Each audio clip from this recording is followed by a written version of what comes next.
امشب در 24 جلسه فرماندهان ارتش آمریکا در کاخ سفید درباره ایران، همزمان با هشدار ترامپ درباره از سرگیری جنگ.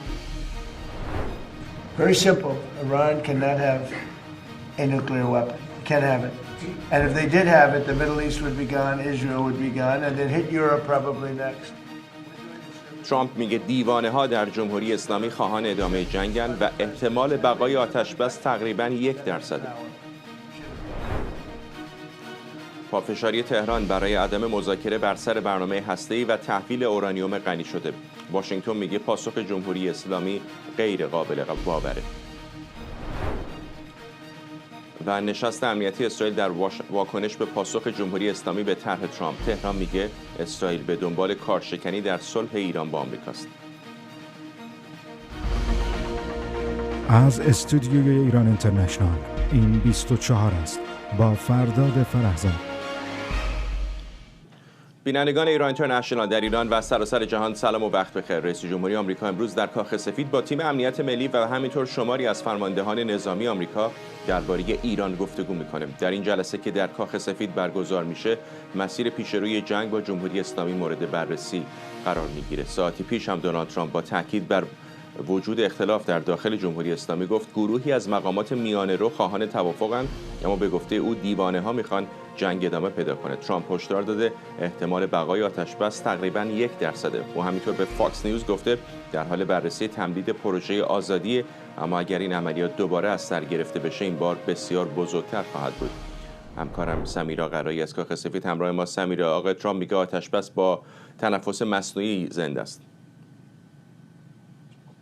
میگه که شانس برقرار بودن و زنده بودن آتش بس 1% بسیار ضعیف است. روز گذشته هم میدونیم زمانی که پاسخ جمهوری اسلامی آمد، آقای ترامپ در تور سوشال نوشت که غیر قابل قبول هست و اصلا خوشش نیامده از این پیشنهاداتی که جمهوری اسلامی دادن. در مجموع ایالات متحده یک تک برگ با 14 ماده در اختیار جمهوری اسلامی قرار داده بود. قرار بود که جواب جمهوری اسلامی حالا پنجشنبه بیاد، بعد گفتن جمعه. در نهایت یک شنبه ایالات متحده این پیشنهاد رو یا پاسخ جمهوری اسلامی به این پیشنهادات رو دریافت کرد و برای دولت ایالات متحده قابل قبول نیست.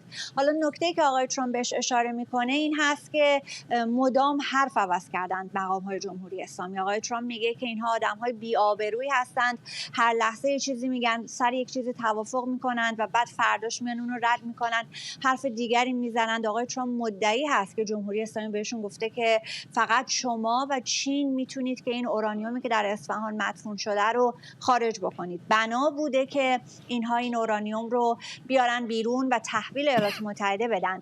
ولی بدتر اصلا به این نکته در اون مجموعه پیشنهاداتی که دادن اشاره‌ای نکردن. الان الجزیره داره به نقل از مقام‌های جمهوری اسلامی میگه که قرار بر این بوده که جمهوری اسلامی اینو رقیق بکنه. ایالات متحده مخالفت کرده. بعد گفتن کشور سوم یعنی ثالث و روسیه رو پیشنهاد دادن که ایالات متحده قبول نکرده. سر بحث غنی‌سازی که به شکل موقتی هم حالا برای چند سال بخواد متوقف بشه، آقای ترامپ در صحبت‌هایی که امروز صبح دوشنبه صبح انجام داد به این نکته اشاره کرد و به موقت بودن گفت تا یک چند سال اینها بخوان تعلیقش بکنن و این نشون میده که دیگه بحث این که به کل غنی‌سازی رو بگذارن کنار وارد نیست و گزارش‌های اولیه که میامد درسته. حالا بریم بخشی از صحبت‌های آقای ترامپ راجع به این آتش بس و ضعیف بودنش رو فرداد بشنویم. Unbelievably weak.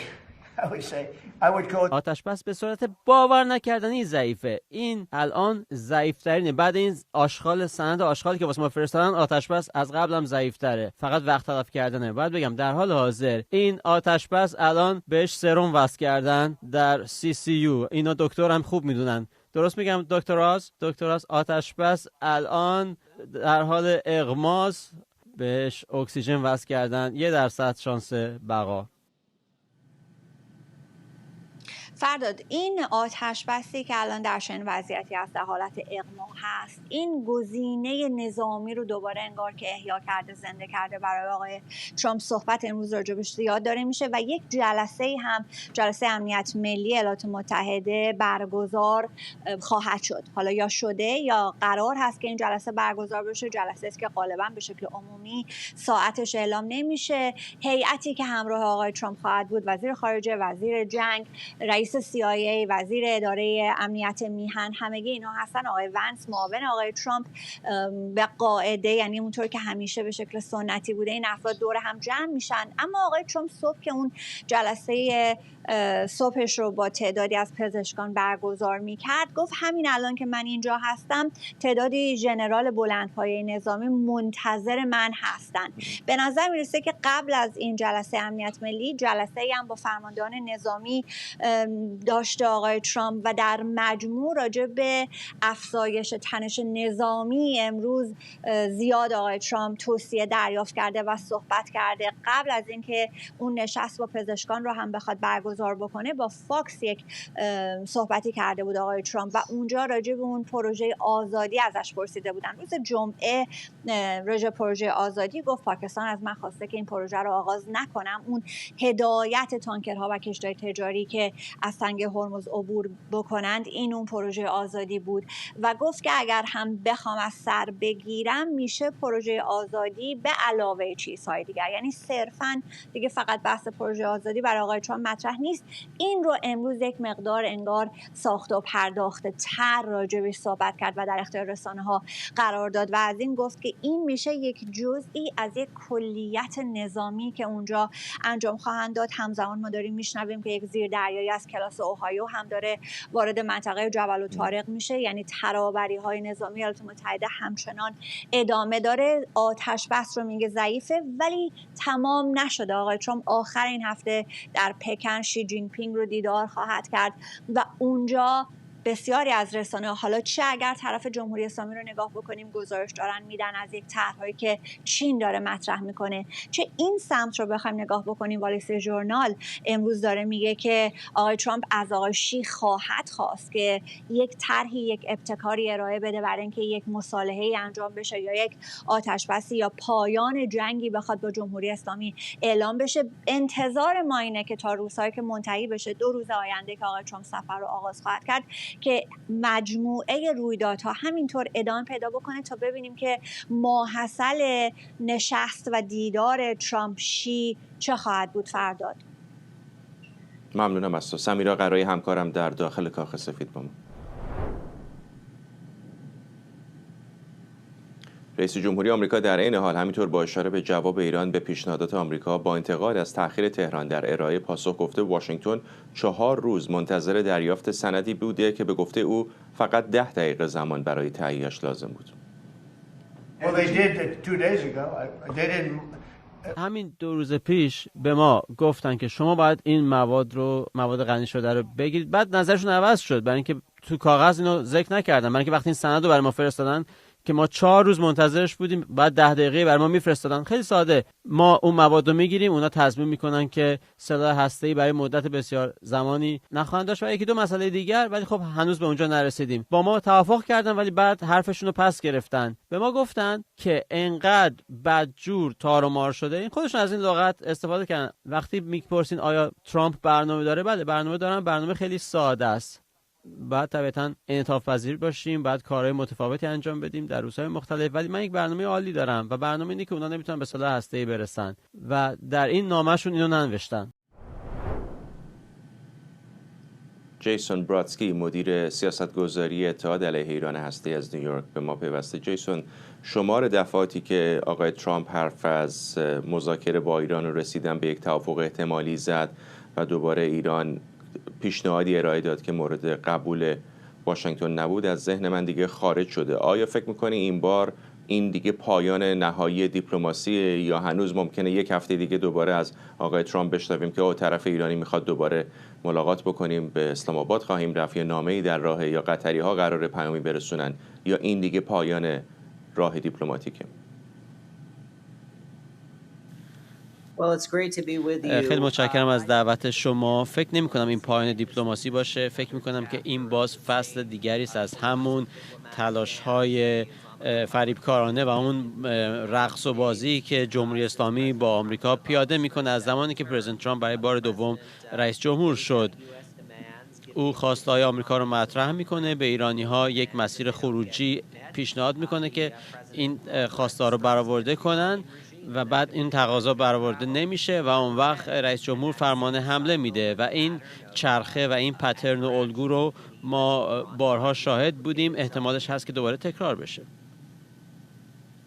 آقای ترامپ در آستانه سفر به پکن هست. چقدر فکر میکنید که چین میتونه تأثیر بذاره بر این معادله؟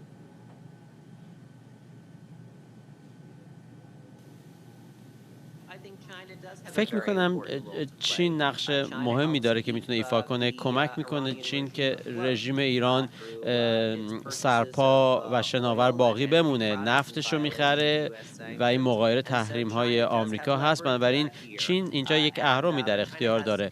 ولی خب چین غیر از حمایت از رژیم ایران و سرپا نگه داشتن رژیم ایران منافع دیگری هم داره، مثل آزادی دریانوردی و اینکه اطمینان حاصل بشه که بازار انرژی برقرار هست تا بتونن که در زمینه انرژی و دیگر نیازهای خودشون تجارت و داد و ستد کنن. بنابراین این منافع رو هم چین داره. فکر میکنم که پرزیدنت ترامپ احتمالاً تلاش خواهد کرد که چینی ها رو در این راستا متقاعد کنه. چین همچنین با دیگر کشورهای عربی خلیج فارس رابطه داره و طبیعتاً میخواد اون روابط رو هم حفظ کنه. بنابراین نمیخواد که تمام قد فقط و فقط از رژیم ایران حمایت کنه. باید مثل همیشه سعی کنه که همه تخم مرغاشو در یک سبد نگذاره. فکر میکنم رژیم جمهوری اسلامی به اندازه کافی نشون داده که سر موضعش میسته، به خصوص سر برنامه هسته‌ای. آیا فکر میکنی اگر دوباره جنگی صورت بگیره صرفاً با برداشتن یک لایه دیگه از حاکمیت در ایران آقای ترامپ میتونه به نتیجه برسه یا چاره‌ای جز تلاش برای سرنگونی نخواهد داشت؟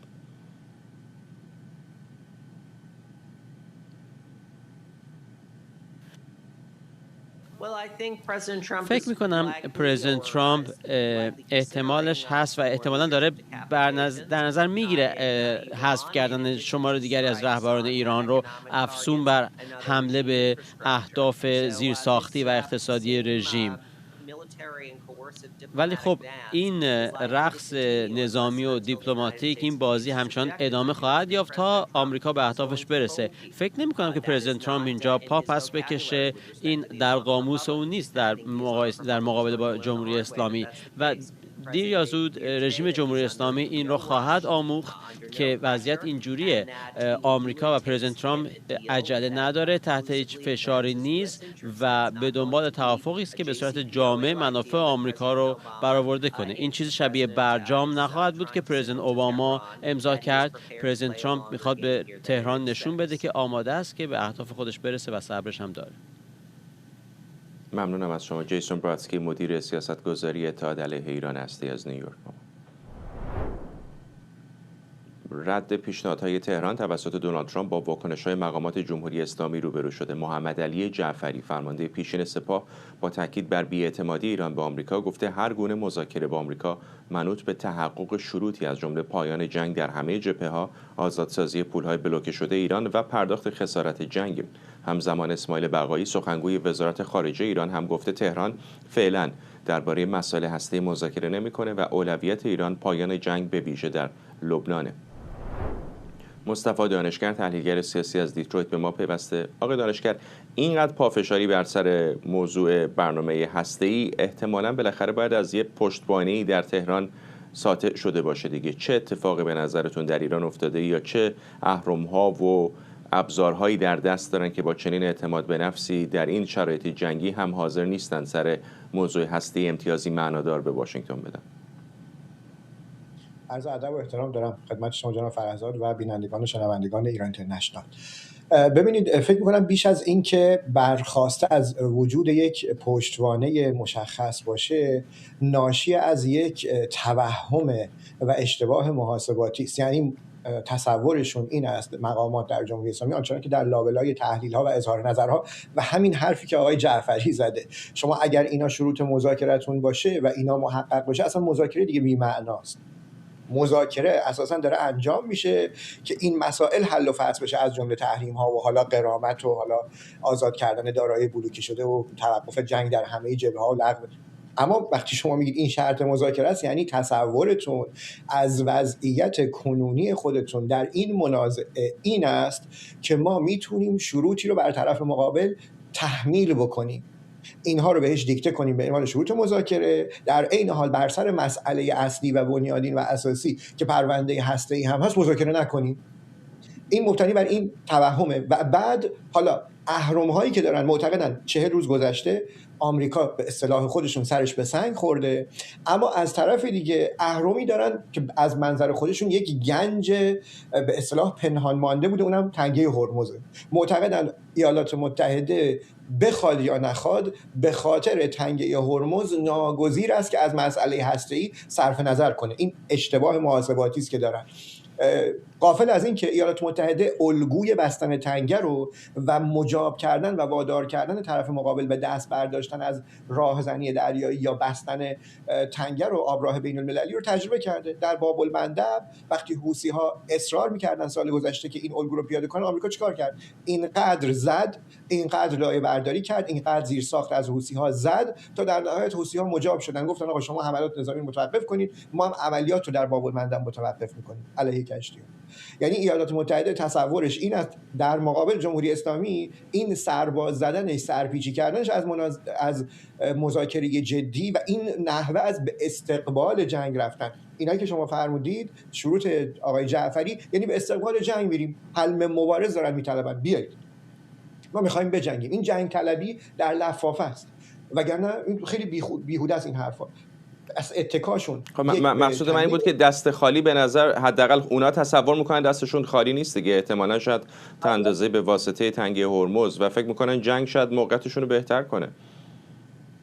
تصور اشتباهی است. یک در مورد تنگه هرمز که فکر میکنن آمریکا به خاطر تنگه هرمز، در عین حال که به خاطر کشورهای حاشیه خلیج فارس و زیر ساخت مثلا امارات و عربستان سعودی و بحرین و کویت و قطر و عمان حاضر میشه این امتیاز استراتژیک و راهبردی رو به جمهوری اسلامی بده، یعنی یک کنترلش و تسلطش بر تنگه هرمز رو به رسمیت بشناسه و دو علاوه بر اون مسئله پرونده هسته‌ای رو هم امتیاز بده و اصلا نادیده بگیره، در حالی که اساساً اقدامات آمریکا نشانه‌ای از این نداره. آمریکایی‌ها فقط و فقط الان به نظر من ارزیابی آقای ترامپ اینه که میتونه با هزینه کمتر بدون درگیری نظامی اون امتیازات رو بگیره. جمهوری اسلامی دچار این توهمه که نه، پیروز شده و ما الان در تقابل این دو اراده هستیم. در ادامه مسیر ایالات متحده ناگزیر خواهد دید خودش رو، اگر جمهوری اسلامی ادامه بده که من فکر می‌کنم ادامه بده، در کوتاه مدت محاصره دریایی رو تداوم بده. این محاصره دریایی اقتصادی که الان دارید می‌بینید مقامات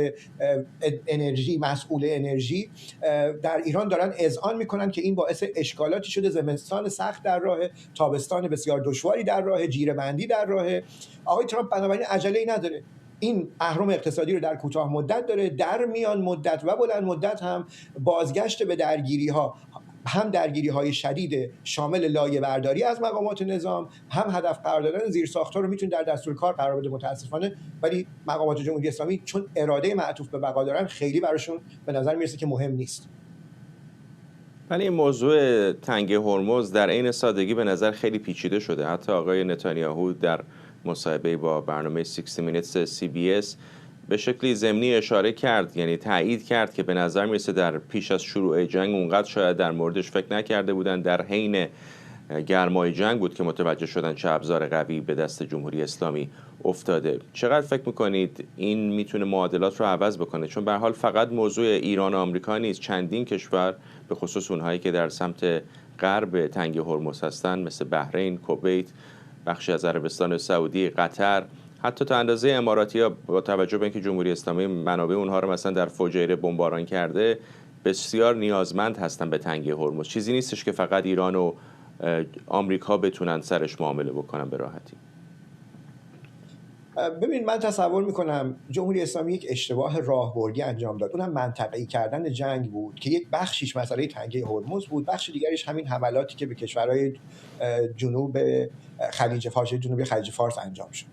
این اشتباهات به نظر من در ادامه مسیر میتواند بر علیه خود جمهوری اسلامی عمل بکنه. یعنی ببینید دو تا راه که بیشتر الان وجود نداره، یا باید ایالات متحده به رسمیت بشناسه این باجگیری جمهوری اسلامی رو، یعنی هم کشورهای منطقه باید به رسمیتش بشناسن، هم آمریکا به رسمیت بشناسه، هر از شنگهای جمهوری اسلامی یک تنشی بیافریند بابت این تنش بخواد باجگیری بکنه. یعنی در ادامه مسیر به صورت طولانی مدت امنیت پایدار اون منطقه یعنی تنگه هرمز و خلیج فارس رو واگذار بکنن به جمهوری اسلامی.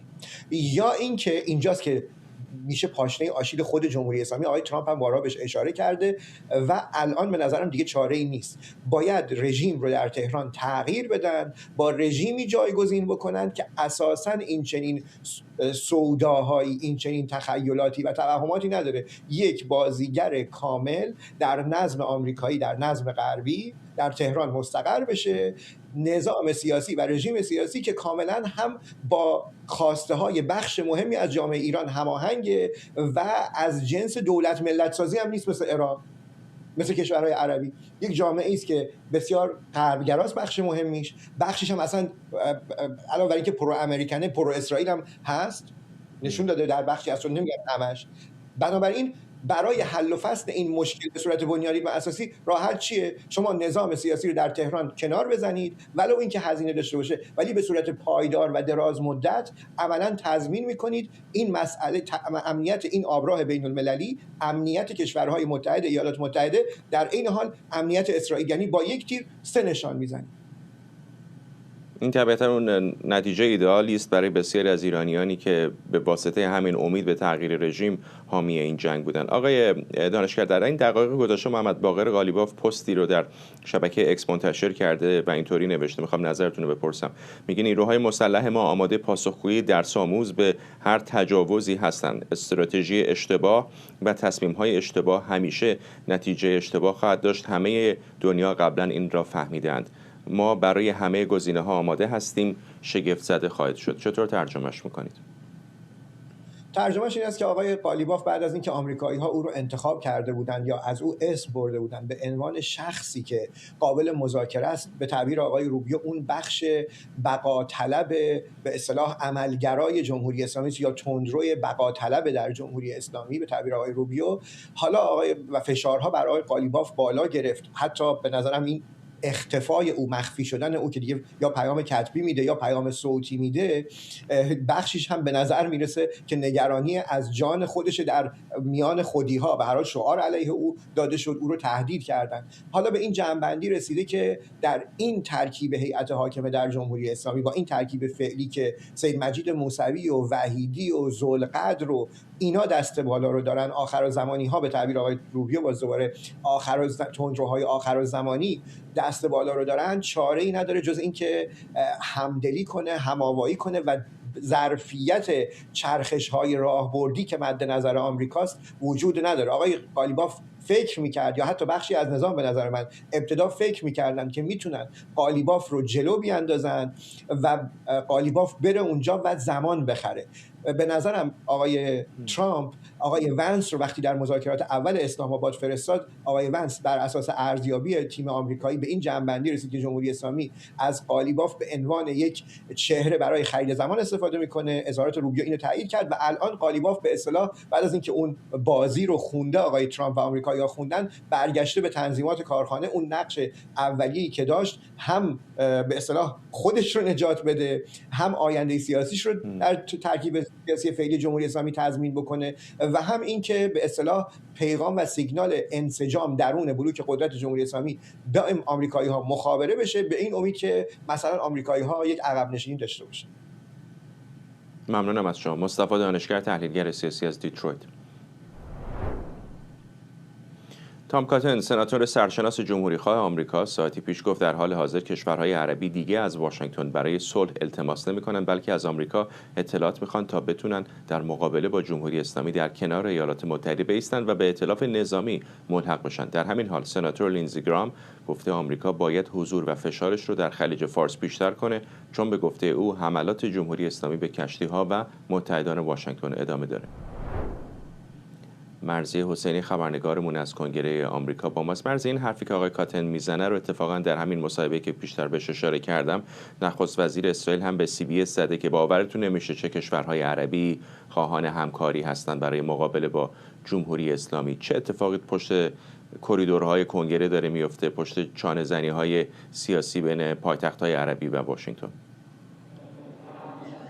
خب فرداد، ساده اگر بخوام بگم به نظر میرسه این وقفه‌ای که آقای ترامپ برای آتش بس داد در واقع نه تنها دموکرات‌ها، نه تنها جمهوری‌خواه، بلکه حتی دموکرات‌ها هم واقعا به این نتیجه رسونده که گویا هیچ راهی جز جنگ پیش روی کاخ سفید نیست در مقابله با جمهوری اسلامی. این رو بر اساس فکت میگم. دموکرات‌ها که عملاً در طول 10 روز گذشته من چیز خاصی ازشون نشیدم، برخلاف در دوران جنگ که هر روز و مدام انتقاد می‌کردن از عملکرد ترامپ در مقابل جمهوری اسلامی. یک سناتور کلی دموکرات انتقاد کرد از اینکه این همه تجهیزات نظامی در مقابل این جنگ استفاده شده که اون هم آقای پیت هگست وزیر دفاع آمریکا امروز تهدیدش کرده به اینکه یک پرونده تحقیقاتی علیهش درست میکنه به دلیل اینکه اطلاعات محرمانه رو درس کرده. در مقابل متباقی جمهوری خواه، یعنی امروز از صبح من اینجا در کنگره میشنوم که به طور متواتر خطاب به ترامپ میگن دیگه بسه، خیلی حوصله کردید در مقابل جمهوری اسلامی، برگردید، اگر به جنگ برنمیگردید حداقل این عملیات محاصره رو در واقع در حالت تهاجمی تر شروع بکنید برای اینکه جمهوری اسلامی مهار بشه. این رو به فکت میگم.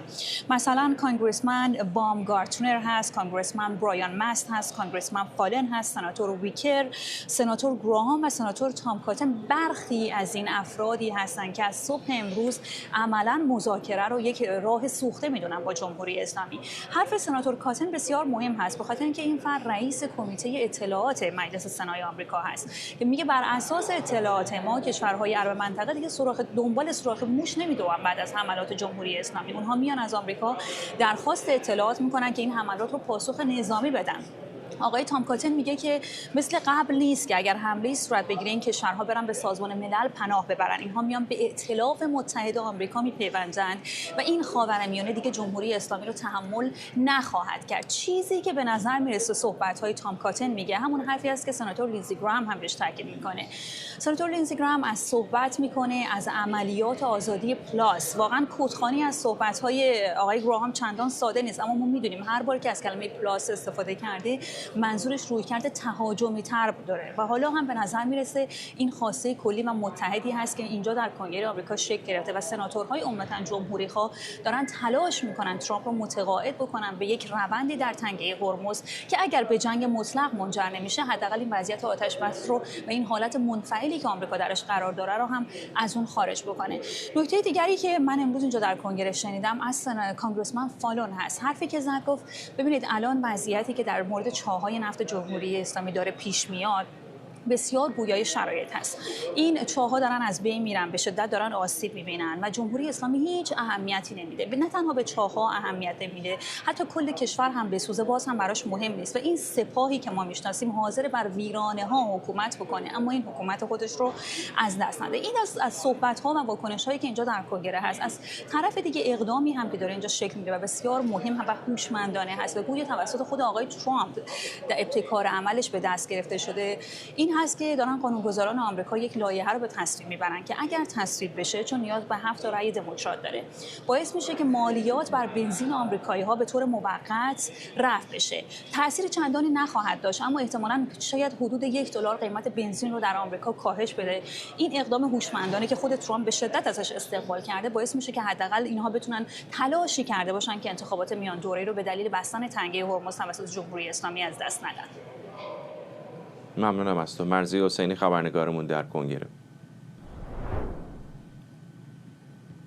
شایان سمیعی کارشناس امنیت ملی از ویرجینیا به ما پیوسته. آقای سمیعی، این بحث کشورهای عربی حاشیه خلیج فارس خیلی مهم است در این جنگ، چون از یه طرف سیگنال هایی میشنویم که بعضی ها، عربستان سعودی تا اندازه قطر، دنبال یک راهکار دیپلماتیک هستن، از سمت دیگر حرفایی از کشورهای دیگر مثل امارات میشنویم که به نظر میخوان ضربه‌ای محکمتر به جمهوری اسلامی زده بشه. آیا به نظرتون این فرصت آتش بس کمکی به آمریکا کرده که این کشورها به اجماعی برسن؟ با عرض ادب حضور شما جناب فرزاد بسیار گرامی و مردم دلیر ایران، من بر این باور نیستم. برای اینکه ببینید در حال حاضر کشورهای عربی حوزه خلیج فارس از اون میزان حمله‌ای که از طرف جمهوری اسلامی متقبل شدند خشمشون بالاتر هست. قطر مسلماً به اندازه امارات متحده عربی نبوده و امارات الان من بر این باور هستم که یکی از پرچمداران مقابله سرسخت با جمهوری اسلامی است. یعنی در حقیقت اون چه که اسرائیل باور داره که باید با جمهوری اسلامی از راه درگیری سرسختانه مقابله کرد، امارات هم داره اون رو تشدید میکنه و حتی فشارهای پشت صحنه رو هم ما میبینیم که داره به ایالات متحده وارد میکنه. آقای ترامپ داره کوشش میکنه که یه مقداری ببینه بین اینها چگونه میتونه یک توازنی ایجاد بکنه. اما همونجوری که شما هم در گزارش ها فرمودید، مسئله عمده اینجاست که الان در داخل امریکا افرادی به مانند سناتور کاتن و سناتور گراهام، اونها دارن بیشتر به آقای ترامپ فشار میارن که یک بی هدفی استراتژیک رو کنار بگذاره و بیاد به یک باره تکلیف رو برای جمهوری اسلامی مشخص بکنه. پس من فکر میکنم که کشورهای عربی حاشیه خلیج فارس هم روی همین مبنا هستن و حتی اگر به میزان مداخله یا مقابله با جمهوری اسلامی بخوایم نگاه بکنیم، من فکر میکنم که در سرانجام کار به طرف رویارویی سرسختانه اونها بیشتر تمرکز داشته باشن.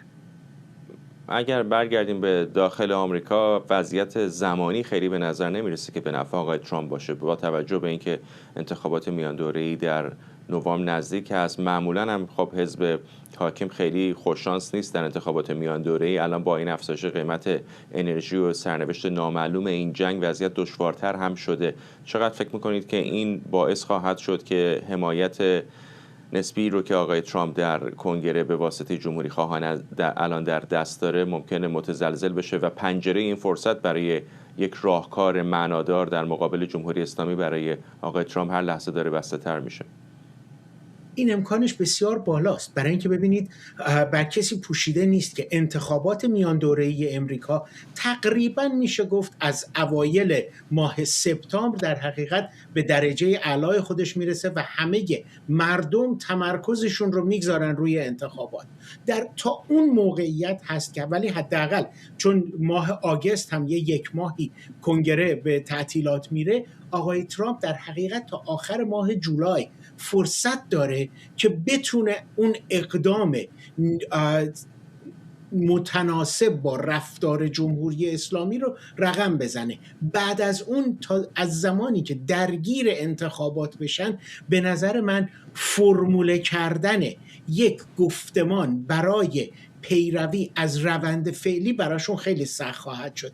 همینجوری که ما الان داریم میبینیم که عده زیادی از جمهوری خواهانه که انزواگرا هستن دارن این ساز رو کوک میکنن که ما چه نیازی داریم که بخوایم در یک جایی باشیم که هیچ علاقمندی هم نیست و برای ما هیچ ارزش افزوده‌ای نداره. به همون خاطر هست که من فکر میکنم بعد از سفر آقای ترامپ به چین، اگر قرار باشه تداخل نظامی مجددی آغاز بشه، از اون بازه پایان سفر ترامپ به چین تا تقریبا 15 آگوست میتونه اتفاق بیفته. اگر نه واقعا وارد مرحله تنگاتنگ انتخاباتی میشیم و هر گونه تصمیم گیری برای ترامپ دشوار خواهد بود، چون ممکنه که حتی همپیمانانش در مجلسین هم بگن ما نمیتونیم ازت حمایت بکنیم. ممنونم از شما. شاهین سمیعی، کارشناس امنیت ملی از ویرجینیا. رسانه‌های اسرائیلی میگن بنیامین نتانیاهو بعد از رد پاسخ جمهوری اسلامی توسط دونالد ترامپ جلسه امنیتی فوری برگزار کرده. به نوشته رسانه‌های اسرائیلی بنیامین نتانیاهو برای حضور در این نشست امنیتی یک جلسه دادگاه رو به همین دلیل ترک کرده. در همین حال در ایران اسماعیل بقایی سخنگوی وزارت خارجه جمهوری اسلامی گفته اسرائیل در فرایند صلح احتمالی با آمریکا مشغول کارشکنی. پیشتر بنیامین نتانیاهو درباره اینکه جنگ هنوز تمام نشده گفت کار اسرائیل با جمهوری اسلامی هنوز تمام نشده. میر جاودانفر تحلیلگر مسائل اسرائیل از تل‌آویو با ماست. آقای جاودانفر، در این ترن هوایی جنگ ایران و اسرائیل و آمریکا بالا و پایین زیاد دیدیم، ولی همه نشانه‌ها حاکی از اینه که احتمالاً رویارویی دوباره به زودی از سر گرفته خواهد شد. آیا این سناریوی ایدئال برای آقای نتانیاهوه؟ بله، برای اینکه آقای نتانیاهو دیدگاهش این است و بس بگم اکثریت قریب به اتفاق مردم اسرائیل، با وجود اینکه این جنگ برای ما سخت بوده، هنوز در اسرائیل این دیدگاه وجود داره که بایستی ضربات بیشتری وارد بشه، به خصوص به صنعت موشک سازی ایران، نه فقط خط تولیدها بلکه صنایع دیگری که استفاده میشه برای موشک سازی و صنایعی که استفاده میشه برای حمایت از گروه‌های نیابتی حکومت ولایت فقیه.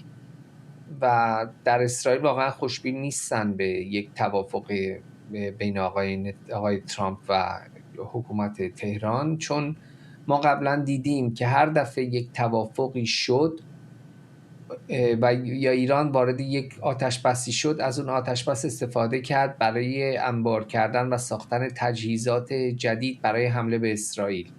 ما خودمون در اسرائیل تجربه دست اول داشتیم. خود اسرائیل به حکومت در جنگ ایران و عراق کمک کرد علیه صدام حسین.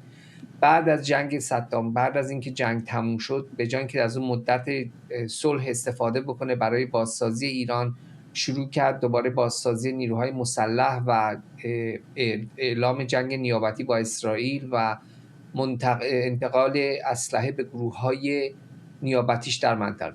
دوباره ما اون رو یک بار دیگر هم در تاریخ دیدیم. بعد از برجام بود که به جای اینکه بیان تمرکز بکنن روی توسعه ایران، اومدن دو تا موشک تست کردن، آزمایش کردن و روش به عبری نوشتن که اسرائیل باید از صفحه روزگار محو بشه. و بعد خود آقای سلیمانی هم گفتش که بعد از اون اتفاقا ایران حمایت خودش رو از گروه‌های نیابتی به خصوص دستوری افزایش داد. پس دو بار تا حالا اسرائیل این تجربه رو داره که هر دفعه که صلح میشه با یک آتش‌بسی داره جمهوری اسلامی، فقط از اون استفاده میکنه برای حمله بعدیش علیه اسرائیل. پس الان یک فرصتی هستش که اسرائیل میخواد از دست نده برای ضعیف کردن نیروهای به خصوص مسلح و توانایی تولید اسلحه حکومت. آیا فکر میکنید اگر جنگی دوباره صورت بگیره این بار برای سقوط جمهوری اسلامی خواهد بود؟ این رو نمیشه گفت، این رو نمیشه با هیچ کس نمیتونه بگه. اون جنگ بستگی داره به مردم ایران. البته به نظر من کارهایی که حکومت داره انجام میده علیه مردم واقعا احتمال جنگ رو خیلی بیشتر میکنه تا حملات اسرائیل و آمریکا. اینکه اینترنت رو بستن، الان اینترنت تقریبا 70 روز بسته شده، 10 میلیون نفر در ایران به کارهاشون، به بیزنسشون واقعا صدمه وارد شده. ما میبینیم که چقدر الان تورم بالا رفته، 70%.